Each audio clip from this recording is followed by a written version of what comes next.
Hello viewers and welcome to part 4 of our Autosport International coverage. Now we've seen the F1 cars, we've seen the Sir Jackie Stewart display and some of the simulators. Now it's time for the general show report, everything the show had to offer. Let's take a look. So it's the main show report then. Autosport International, we've seen obviously the F1 cars and we've seen the Sir Jackie Stewart display and we've seen the simulations. But here we are, this is the real show now. You can see here an old John Surtees car. Again, nice to get in close and see these cars, you know, old cars from all eras. I love to see them. I love to see the interiors, what the drivers had to cope with, the bodywork, to the new, from the old to the new. And the Nissan DeltaWing with its matte black paint job. Very unusual design. Again, more like an aircraft than a race car.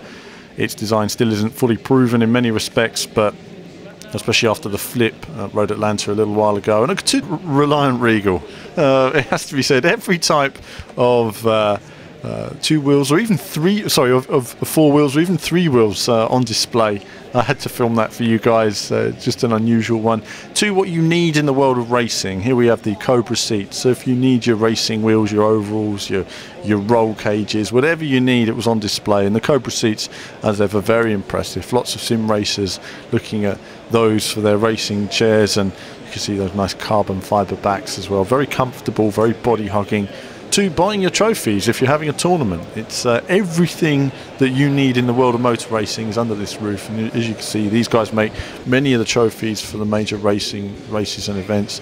The McLaren overalls on display, along with, as you can see in the background there, the different helmets and overalls and everything else.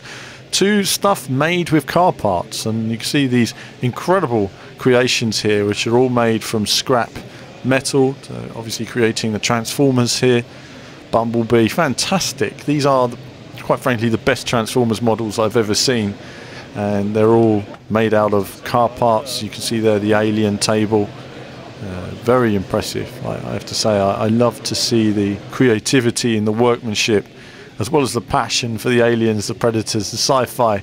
There is also that of using scrap metal and creating those. You see that table there with the Predator holding up. Fantastic, the glass shelves of the Predator and Alien.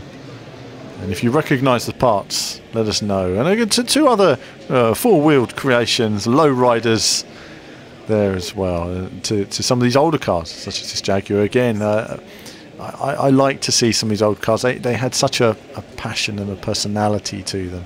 It wasn't all just about, you know, performance. It was about a living room on wheels, and a very different driving experience to what people expect today. To people today want to rush from A to B.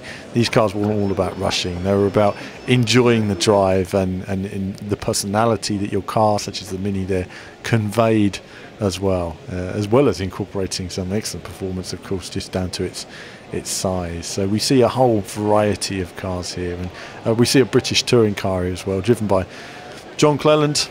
And there we go, if we just zoom in there.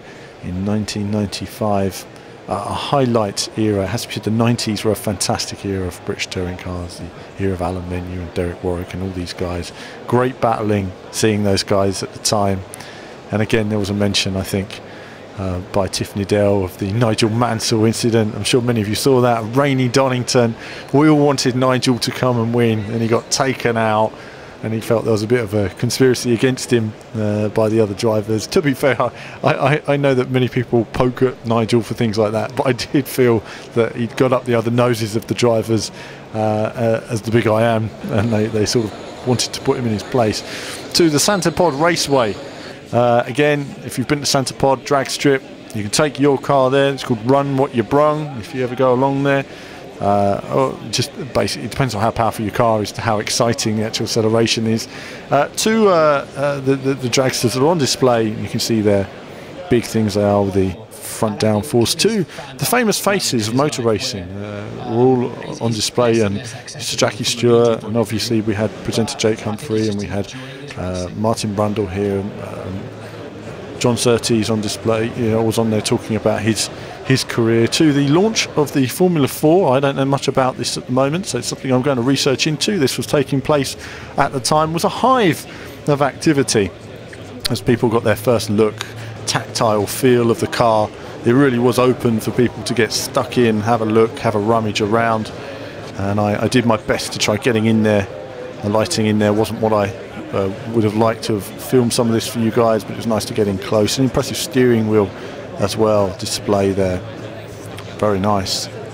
So it's interesting how these cars are developing all the time, and they're trying to bring costs down of motorsport, make it more accessible to people, so that we're still getting good talent through the system. And the money behind motorsport is certainly an issue. Besides that, there's the PistonHead show, which shows many of the greatest sports cars from around the world. It's just a car love show, and here you see this awesome TVR Speed 12 and lots of examples of fantastic automotive cars from around a range of sort of disciplines and eras and everything else here. Lots of Porsches on display, every type of Porsche. If you're a Porsche fan, again, some wonderful stands here. This was the official Porsche stand, so I literally just had to walk around. There were so many cars. This video could be 2 hours long, just showing you different cars. There's just so much on display. It was absolutely fantastic, and so I just took a little wander here just to look at them all, get a few of those in shot. Here at the Porsche Club, fantastic. A really nice selection on display at the PistonHeads, and just a quick browse around the PistonHeads hall. This is hall one of several. The show is absolutely vast, I can tell you. Just walking around, you could walk around for an hour and see next to nothing. This was a nice Mercure that I saw again with the paint job. Fantastic, nice to see these paint jobs on the cars. You need to be able to pay to upkeep them, don't you? Because obviously that anything happens to them, cleaning them, everything else, absolute nightmare. And there we see Tiff Needell's. There is Lotus Formula Ford. This is the Lotus that he talked to me about a couple of years ago when I interviewed him, and this gave him his opportunity in racing. Obviously he totaled it in 9 races, but he did a good job, and enough so that he could get another car, and that was what he needed to get started. So that's a Formula Ford there, an old Formula Ford with its old suspension and everything else, very much like an old race car, it has to be said. And we were looking at the 60s race cars in the Sir Jackie Stewart piece. But that's it from the Autosport show, and I hope you've enjoyed that coverage. So that was a roundup, merely a glimpse of what was on display at the show. It has to be said, it was very impressive indeed. And certainly if you're a motorsport fan, you have to get along there. There's so much to see, so much to do. Everything you need in the world of motorsport is there. And certainly it's something that for me is top of the calendar. Autosport International really does blow my mind. It's so huge. You need about 2 days there. But I hope you've enjoyed this coverage, and as ever, there'll be more from me very soon.